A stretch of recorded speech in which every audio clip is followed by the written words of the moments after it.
Quebec के premiere ने Montreal में कोरोना वायरस की सूरत हाल पर तशवीश का इजहार करते हुए कहा कि अगर सूरत हाल बेहतर ना हो सकी तो हम मॉन्ट्रियल में कारोबार और स्कूल 25 मई से खोलने के फैसले को मजीद मौखर कर सकते हैं। मजीद जानते हैं इस रिपोर्ट में। क्यूबेक के प्रीमियर फ्रांसिस लिगो का कहना था कि सूबे में कोरोना वायरस काबू में है, ताहम हलाकतों का सिलसिला जारी रहेगा। डेली ब्रीफिंग के दौरान उन्होंने खबरदार किया कि आने वाले दिनों में सूबे में कोरोना वायरस के बाइस हलाकतों में इजाफा होगा। सूरत हाल हमारे काबू में है, ताहम हमें हकीकत पसंद बनना होगा। उन्होंने बताया कि आने वाले दिनों और हफ्तों में कोरोना वायरस के बाइस मजीद हलाकतें होंगी। क्यूबेक में हलाकतों की तादाद इसलिए ज्यादा है कि हमारे सूबे में अस्पतालों से बाहर कोरोना के बाइस कई अमवात रिपोर्ट हो रही हैं। उनका कहना था कि हम मॉन्ट्रियल में कोरोना के खिलाफ लड़ाई अभी नहीं जीते।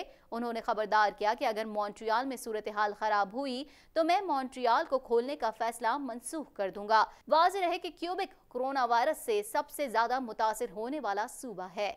दीगर इलाकों में सूरत हाल काबू में है, ताहम मॉन्ट्रियल में ऐसा नहीं है और ये तशवीशनाक है।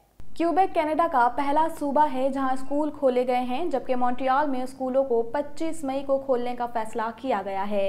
मजीद तफसीलात जानते हैं इस रिपोर्ट में।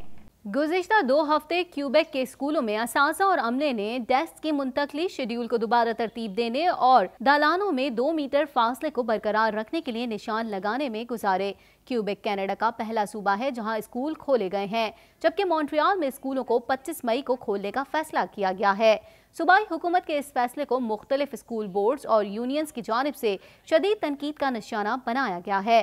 ताहम सेंट जोसेफ एलिमेंट्री स्कूल की प्रिंसिपल का कहना है कि सब कुछ बिल्कुल ठीक हो रहा है, इससे तलबा मामूल की जिंदगी की जानिब वापस आ सकते हैं। उनका कहना था कि मैं उन बच्चों के लिए फिक्रमंद थी जिनके घरों पर सपोर्ट सिस्टम मौजूद नहीं है। क्यूबेक में टीचर्स को तशवीश है कि हुकूमत ने स्कूलों को खोलने में बहुत जल्दी की, ताहम तलबा चीज़ों को अपना रहे हैं। इस हवाले से मजीद जानते हैं।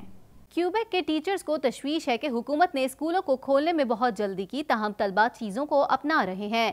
ग्रेड 2 के टीचर सिमोएल बर्नार्ड के इस हवाले से मिले जुले जज्बात थे। उनका कहना था कि अपने तलबा को स्कूल में वापस देकर बहुत खुश हूँ और उन्हें यकीन है कि उन्होंने और उनके साथियों ने स्कूल को हर मुमकिन हद तक महफूज बनाया है। उनका कहना था कि स्कूल वापस आने से कबल थोड़ा परेशान था और जज्बाती भी था। मुझे बच्चों को स्कूल में वापस देकर बहुत खुशी हुई, जबकि बच्चे भी अपने दोस्तों से मिलकर निहायत खुश दिखाई दिए। वाज़ेह है कि सूबे में स्कूलों के मनाजिर कोरोना वायरस की वबा से कबल के हालात से बहुत मुख्तलिफ थे। बहुत से स्कूलों में हर क्लास के लिए दाखिले के रास्ते अलग थे, जबकि तलबा के माबैन 2 मीटर के फासले को यकीनी बनाने के लिए फर्श पर निशानात भी लगाए गए हैं। बाज़ स्कूलों में तलबा को लंच अपने ही डेस्क पर खाने की इजाज़त थी, ताहम बच्चों को ग्रुप्स की शक्ल में जमा ना होने दिया जा सके। सूबे में अक्सर वालिदैन ने कोरोना वायरस के खदशे के पेश नज़र बच्चों को स्कूल भेजने से गुरेज किया। कनेडियन वज़ीर आज़म जस्टिन ट्रूडो ने कहा है कि पाबंदियां हटाने में जल्दबाजी खतरनाक साबित हो सकती है। सूबों ने लॉकडाउन ख़त्म किया तो वायरस दोबारा फैल सकता है। मज़ीद तफसीलात जानते हैं इस रिपोर्ट में। कनाडा में कोरोना वायरस के फैलाव का सिलसिला जारी है, जबकि इससे मुतासिर होने वालों की तादाद 70,000 हो गई है, जबकि हलाक होने वाले अफराद की मजमूई तादाद 5,000 हो गई है। कैनेडियन वज़ीर आज़म जस्टिन ट्रूडो ने कहा है कि पाबंदियां हटाने में जल्दबाजी खतरनाक साबित हो सकती है। सूबों ने लॉकडाउन खत्म किया तो वायरस दोबारा फैल सकता है। कोरोना का खतरा अब तक टला नहीं, एहतियात जरूरी है। लॉकडाउन में नरमी मरहलावार तरीके से होगी। सूबा क्यूबेक कोरोना से सबसे ज्यादा मुतासिर हुआ है, जहाँ मुतासरीन की तादाद 38,469 तक पहुंच चुकी है, जबकि 3,013 अफराद हलाक हुए हैं। ऑन्टेरियो में कोरोना वायरस से मुतासरा अफराद की तादाद 20,546 हो गई है, जबकि 1,669 अफराद हलाक हैं। बाखबर ज़राए के मुताबिक ऑन्टेरियो असेंबली का इजलास जल्द मुतवक्किल है, जिसमें सूबे में हंगामी हालत में 2 जून तक तौसीह दिए जाने का इम्कान है। असेंबली ज़राए का कहना है कि हुकूमत और अपोजिशन का एक नए बिल पर इत्तेफाक हो गया है, जिसके पास होने की सूरत में बहुत से कवानीन को कोरोना की वजह से नए सिरे से अपडेट किया जा सकेगा। अल्बर्टा में कोरोना वायरस से हलाक होने वालों की तादाद 6,300 है, जबकि हलाक होने वालों की तादाद 117 है। ब्रिटिश कोलंबिया में मुतासरीन की तादाद 2,353 हो गई, जबकि हलाक होने वालों की तादाद 130 है। मारूफ सीनियर सहाफ़ी और रोजनामा डॉन के साबिक senior sub editor Javed Zaheer तवील अलालत के बाद कनाडा में इंतकाल कर गए। वो तवील अरसे से दिल की बीमारी में मुब्तला थे। मज़ीद जानते हैं इस रिपोर्ट में। معروف سینئر صحافی اور روزنامہ ڈان کے سابق senior sub editor Javed Zaheer طویل علالت کے بعد اتوار 10 مئی 17 رمضان المبارک کو اپنے خالق حقیقی سے جا ملے۔ انہیں پیر 11 مئی بعد نماز ظہر اوکول میں واقع قبرستان میں سپرد خاک کر دیا گیا۔ وہ طویل عرصے سے عارض قلب اور گردوں کی تکلیف میں مبتلا تھے۔ مرحوم کی عمر 68 برس تھی۔ جاوید ظہیر نے انگریزی صحافت کا آغاز روزنامہ پاکستان ٹائمز میں بطور رپورٹر سے کیا اور پھر مختلف انگریزی اخبارات اور رسائل میں خدمات سر انجام دیں۔ جاوید ظہیر نے 1985 میں بطور سب ایڈیٹر روزنامہ ڈان جوائن کیا اور پھر 1998 میں وہ فیملی سمیت کینیڈا شفٹ ہو گئے۔ جاوید ظہیر کینیڈا میں بھی بہت سی صحافتی تنظیموں سے وابستہ رہے اور یہاں سے شائع ہونے والے مقامی اخبارات میں اپنے کالم لکھتے رہے۔ ہفتہ روزہ نوائے پاکستان کے انگریزی صفحے پر ان کے کالم شائع ہوتے تھے۔ بیماری کی شدت کے بعد انہوں نے لکھنا کم کر دیا تھا۔ جاوید ظہیر کو 2 ہفتے قبل طبیعت زیادہ خراب ہونے پر اسپتال میں داخل کر دیا گیا تھا، جہاں انہیں اتوار کو صبح دل کا دورہ پڑا جو جان لیوا ثابت ہوا۔ مرحوم نے پسماندگان میں بیوہ، 2 بیٹیاں اور 2 بیٹے چھوڑے ہیں۔ چین کے شہر ووہان میں نئے کورونا کیسز سامنے آنے کے بعد پوری آبادی کا کورونا ٹیسٹ کرنے کا فیصلہ کیا گیا ہے۔ اس حوالے سے مزید جانتے ہیں۔ دنیا بھر میں کورونا وائرس سے متاثرہ افراد کی تعداد 42,73,104 ہو چکی ہے، جبکہ اس سے ہلاکتیں 2,87,621 ہو گئیں۔ اسپین میں کورونا کے اب تک 2,68,143 مصدقہ متاثرین سامنے آئے ہیں، جبکہ اس وبا سے اموات 26,744 ہو چکی ہیں۔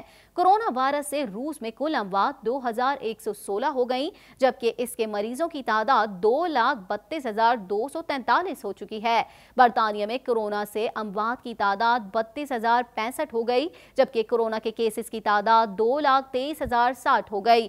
ترکی میں کورونا وائرس سے جاں بحق ہونے والوں کی تعداد 3,841 ہو گئی، جبکہ کورونا کے کل کیسز 1,39,771 ہو گئے۔ ایران میں کورونا وائرس سے مرنے والوں کی کل تعداد 6,685 ہو گئی، جبکہ کورونا کے کل کیسز 1,09,286 ہو گئے۔ چین، جہاں دنیا میں کورونا کا پہلا کیس سامنے آیا تھا، وہاں کورونا وائرس کے مریضوں کی تعداد 82,919 اور اس سے اموات 4,633 ہو گئی ہیں۔ چین کے شہر ووہان میں نئے کورونا کیسز سامنے آنے کے بعد پوری آبادی کا کورونا ٹیسٹ کرنے کا فیصلہ کیا گیا ہے۔ امریکی میڈیا رپورٹس کے مطابق ووہان میں 10 دن میں تقریباً 1,10,00,000 افراد کے ٹیسٹ کیے جائیں گے۔ 35 روز کے وقفے کے بعد ووہان میں گزشتہ ہفتے 6 افراد میں وائرس کی تشخیص ہوئی تھی۔ سعودی عرب میں کورونا وائرس سے اب تک کل اموات 255 رپورٹ ہوئی ہیں، جبکہ اس کے مریضوں کی تعداد 41,014 تک جا پہنچی ہے۔ افغانستان کے دارالحکومت کے ایک اسپتال میں دھماکے اور فائرنگ کے نتیجے میں 5 سے زائد افراد جاں بحق ہو گئے، جن میں خواتین اور بچے بھی شامل ہیں۔ مزید جانتے ہیں اس رپورٹ میں۔ افغانستان کے دارالحکومت کے ایک اسپتال میں دھماکے اور فائرنگ کے نتیجے میں 5 سے زائد افراد جاں بحق ہو گئے، جن میں خواتین اور بچے بھی شامل ہیں۔ اخبار میڈیا کے مطابق دارالحکومت کابل کے ایک اسپتال میں مسلح افراد نے حملہ کر دیا۔ حملہ آور اسپتال کے عقب میں واقع گیسٹ ہاؤس میں داخل ہونا چاہتے تھے، تاہم ناکامی کی صورت میں بارودی مواد کو دھماکے سے اڑا کر اندھا دھند فائرنگ کر دی۔ حملہ آوروں کی فائرنگ سے سیکیورٹی اہلکار سمیت 5 سے زائد افراد ہلاک اور 4 زخمی ہو گئے۔ ہلاک ہونے والوں میں 3 خواتین اور ایک بچہ بھی شامل ہے۔ حملہ آور فائرنگ کرتے ہوئے فرار ہو گئے۔ کسی گروپ نے حملے کی ذمہ داری قبول نہیں کی ہے۔ واضح ہے کہ گزشتہ روز کابل میں 7 زوردار دھماکے سنے گئے تھے، جن میں سے ایک دھماکہ فوجی قافلے پر کیا گیا تھا، جبکہ لغمان میں ہونے والی ایک جھڑپ میں بھی درجنوں اہلکار ہلاک ہو گئے تھے۔ امریکہ میں کورونا وائرس سے 80,000 سے زائد افراد لقمہ اجل بن چکے ہیں۔ صدر ٹرمپ کی جانب سے فوری اقدامات نہ کرنے کی وجہ سے ان ہلاکتوں کی ذمہ داری ان پر عائد کی جا رہی ہے۔ مزید جانتے ہیں اس رپورٹ میں۔ مجھ سے نہیں، چین سے پوچھیں۔ صدر ٹرمپ ایشیائی امریکی صحافی سے الجھ پڑے اور اچانک پریس بریفنگ چھوڑ کر چلے گئے۔ امریکہ میں مزید 1,008 افراد ہلاک ہو گئے، جس کے بعد تعداد 81,795 ہو گئی۔ صدر ڈونلڈ ٹرمپ وائٹ ہاؤس میں صحافی سے الجھ پڑے۔ صحافی نے سوال اٹھایا کہ امریکہ میں روزانہ سینکڑوں لوگ مر رہے ہیں، تو آپ زیادہ ٹیسٹ کرانے کو اپنی جیت کیسے اور کیوں کر قرار دے سکتے ہیں؟ یہ آپ کے لیے عالمی مقابلہ کیوں ہے؟ ट्रंप ने जवाब देने के बजाय कोरोना का मलबा एक मर्तबा फिर चीन पर डालने की कोशिश करते हुए कहा कि लोग दुनिया भर में मर रहे हैं और शायद ये सवाल आप जाकर चीन से पूछें। सहाफ़ी ने एहतजाज करते हुए कहा कि ये बात खास तौर पर मुझे ही क्यों कह रहे हैं, जिस पर अमरीकी सदर ट्रंप ने कहा कि जो भी ऐसा बुरा सवाल करे मैं उसे कह रहा हूँ। सहाफ़ी ने कहा कि सर ये बुरा सवाल नहीं। बाद अज़ां सदर ट्रंप ज़्यादा टेस्टिंग को कामयाबी करार देते रहे और इसके बाद अचानक प्रेस ब्रीफिंग छोड़कर चले गए। वाज़ेह रहे कि अमेरिका में कोरोना वायरस से 80,000 से ज़ायद अफराद लुक्मा अजल बन चुके हैं। सदर ट्रंप की जानिब से फौरी इक़दामात ना करने की वजह से उन हलाकतों की जिम्मेदारी उन पर आयद की जा रही है। Said many times that the US is doing far better than any other country when it comes to testing. Yes. Why does that matter? Why is this a global competition to you if every day Americans are still losing their lives and we're still seeing more cases every day? Well, they're losing their lives everywhere in the world, and maybe that's a question you should ask China. Don't ask me, ask China that question, okay? When you ask them that question, you may get a very unusual answer. अब तक के लिए इतना ही। मज़ीद खबरों और updates के लिए देखते रहिए प्राइम कनाडा टीवी।